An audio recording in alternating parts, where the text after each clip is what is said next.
Okay, let's start our discussion today on intellectual property rights. This is your chapter number 5 of business law. Whatever portion of earlier chapters is remaining, we will cover it later. Just we will start today with intellectual property rights. Okay, let's see some introduction first. Yes, can anyone tell me what did Steve Jobs invent? What do we know this person for, Steve Jobs? Apple. Yes,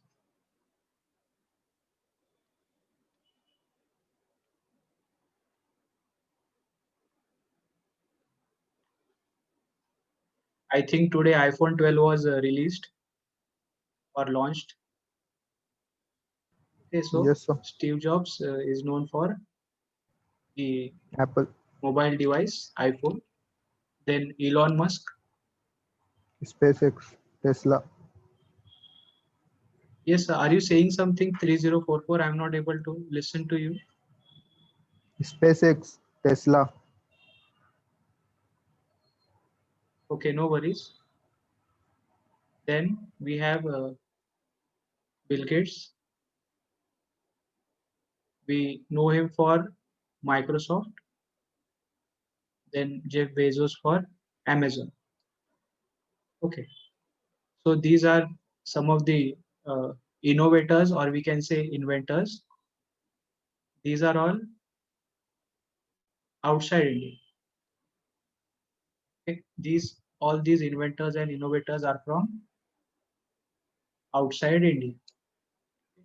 Now tell me, what do we know this person for? Aryabhat.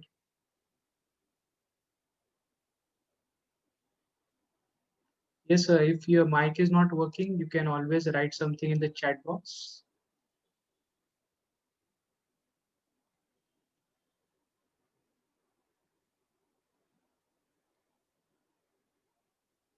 What do we know Aryabhat for?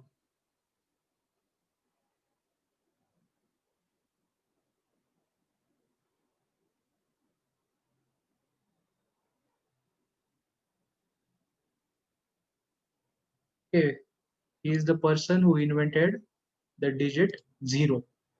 Okay, it is because of only Aryabhat that we got the digit zero, which we are using now for doing all the mathematics and advanced mathematics. Then, do you know who is Charaka? This person is responsible for development of Ayurveda in India. Then Ajay Bhatt, this person is the inventor of USB. What is USB? Universal Port. Okay, the USB that you are using for inserting devices or attaching devices to your laptops or your mobile phones and all. Or you can also say pen drives, USB drives. It is, I think, a universal serial port, USB.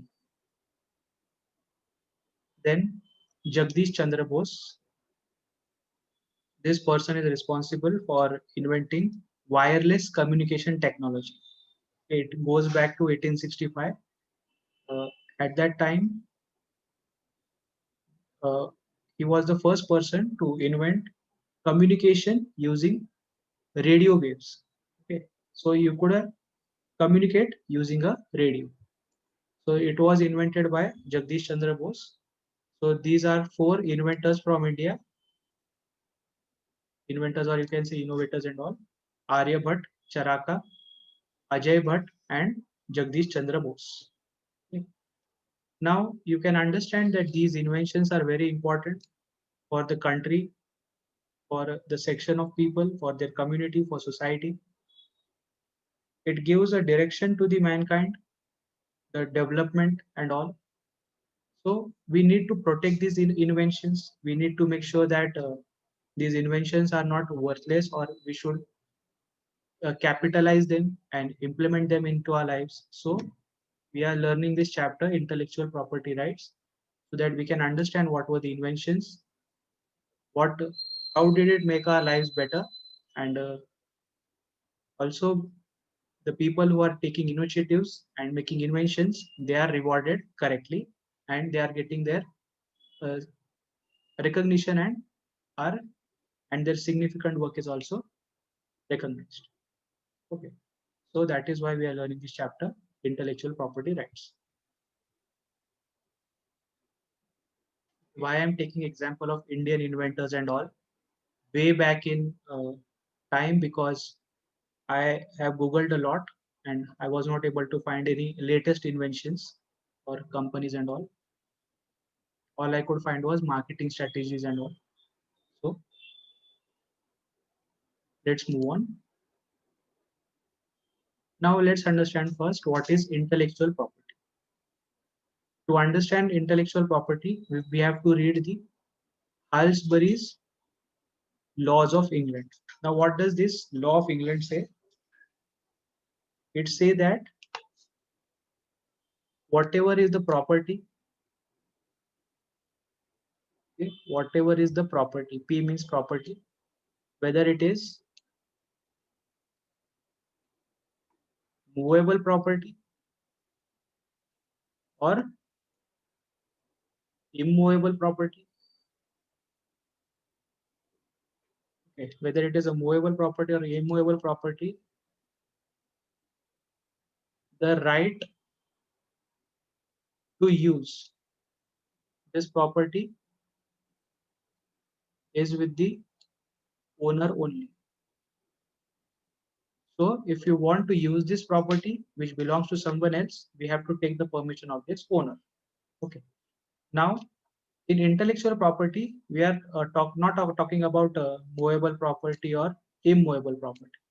This movable property and immovable property, we can categorize them as tangible property. We can categorize them as tangible property. Now we are talking about IPR, that is intellectual property rights. So that is basically what it is, a intangible property. So we are talking about intangible property. So what does this Halsbury's Laws of England say? That if a person is a owner of some property, then he shall enjoy the rights and benefits of ownership for that property. And if someone else wants to use that property, then he should take the permission of the owner. Okay. If he wants to derive some benefits from the property, he shall take the permission from owner.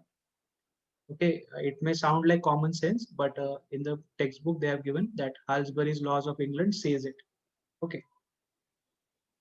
So whenever you are writing a description as what is intellectual property, first you have to mention what is a property, then you have to mention movable property, immovable property, then you have to mention that it is a tangible property, and we are talking about intangible property in intellectual property. Okay, that is how your flow of your answer should be when you are writing the meaning of intellectual property. After this, let me give some examples of movable property.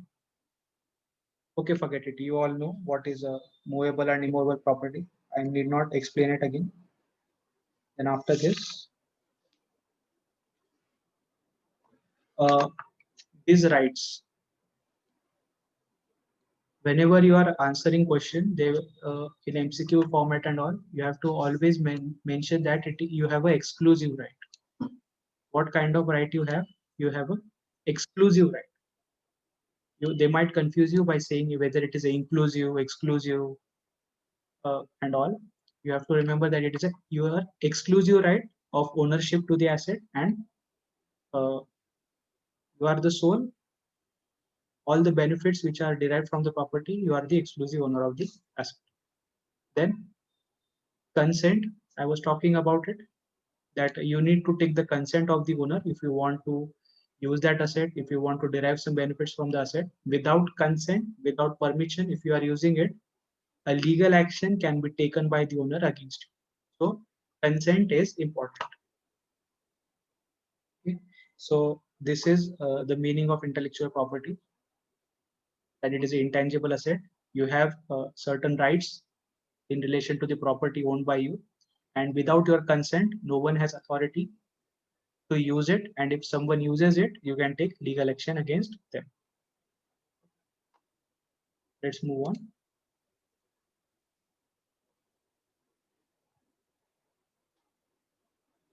Now, why we are giving protection to the intellectual property rights? There might be a question that please give justification why protection is required for intellectual property rights. So these are the points for that. Okay, let's take one example. Uh, let's take example of Ayurveda or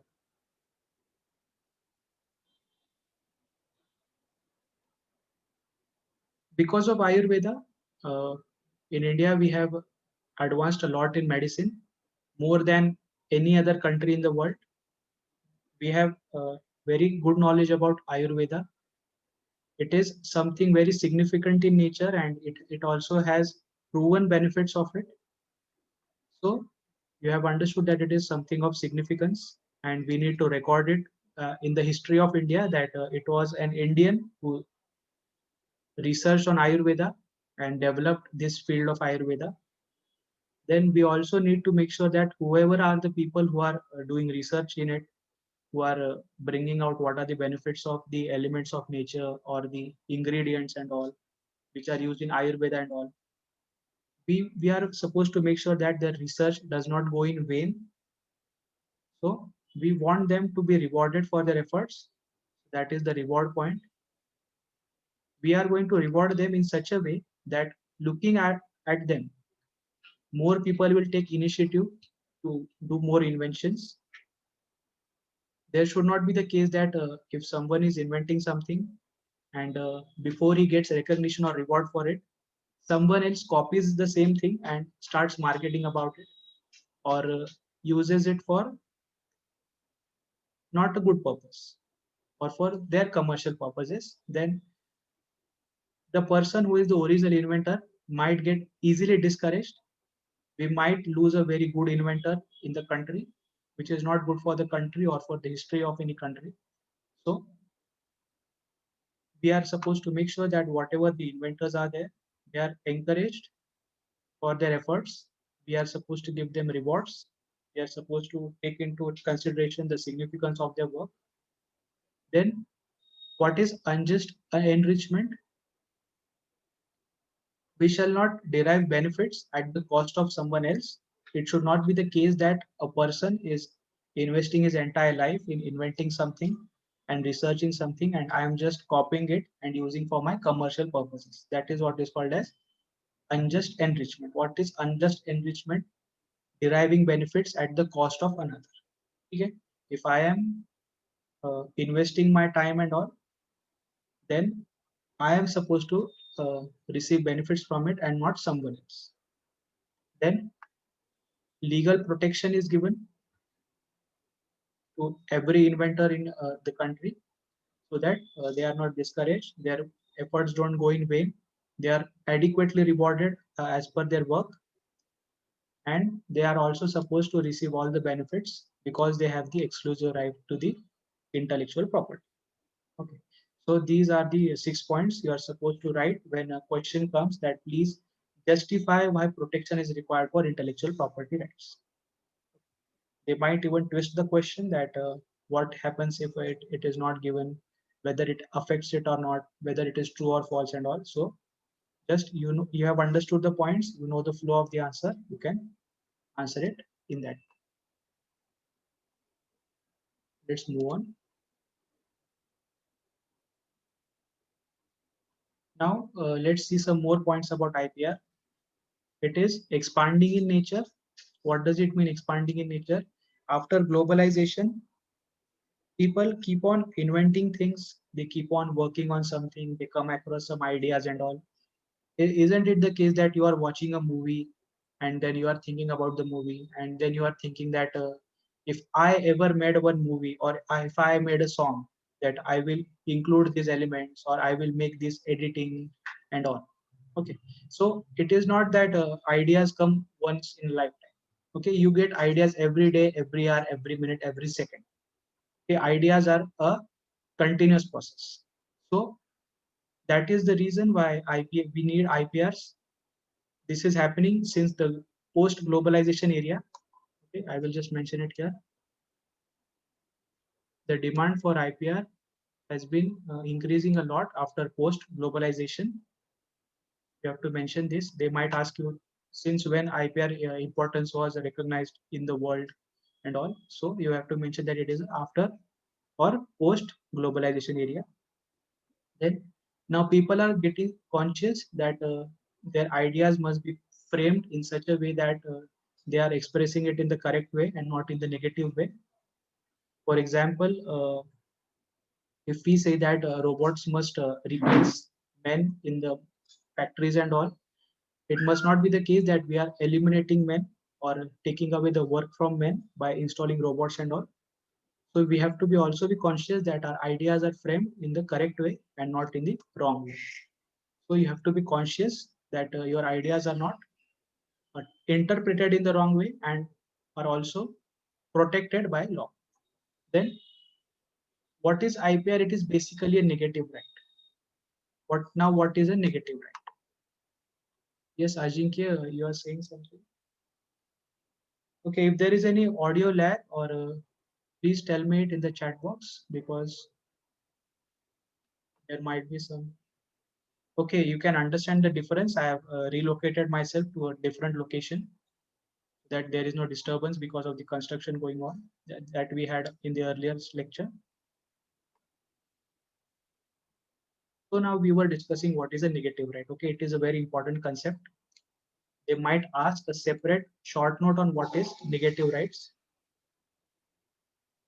You have to mention first again that there is a property.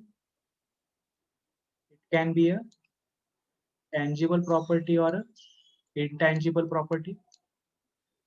Then this tangible property can be a movable property or immovable property. Then give some examples. Okay, 2 to 3 examples you have to mention of movable property, and then 2 to 3 examples of immovable property.